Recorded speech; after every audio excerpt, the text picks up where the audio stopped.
Praise the Lord. இன்றைக்கான good news. கர்த்தருடைய வார்த்தையை சொல்லுகிறது, உன் துக்க நாட்கள் முடிந்து போகும். இந்த நாளிலும் கூட உங்களுடைய வாழ்க்கையில மிகவும் துக்கமான சூழ்நிலையில நீங்க கடந்து போகிறீர்களா? எனக்கு படுத்தா தூக்கமே வரல, ஒரே என்னுடைய பிரச்சனைகளையும் போராட்டங்களையும் நினைச்சு அழுது கொண்டே இருக்கிறேன். எப்போ இந்த பிரச்சனைக்கு ஒரு விடிவு காலம் பிறக்கும், எப்போ என் வாழ்க்கையில இது மாறும் சொல்லி நீங்க அநேக நாட்களாக துக்கமாக இருக்கிறீர்களா? இன்றைக்கு கர்த்தருடைய வார்த்தை உங்களுக்கு நேராக வருகிறது.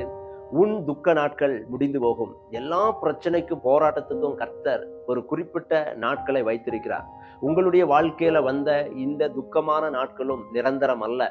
கர்த்தர் இந்த துக்கத்தை உங்களுடைய வாழ்க்கையில மாற்றி உங்களுடைய வாழ்க்கையில ஒரு சந்தோஷத்தை, சமாதானத்தை, ஆசீர்வாதத்தை உங்களுடைய வாழ்க்கையில தரப்போகிறார். வருகிற நாட்கள்ல நீங்க துக்கத்தோடு இருக்க மாட்டீர்கள். சந்தோஷமாக, சமாதானமாக, மற்றவர்களுக்கு ஒரு சாட்சியாக நீங்க வாழ போகிறீர்கள். இந்த வார்த்தையை விசுவாசிங்க.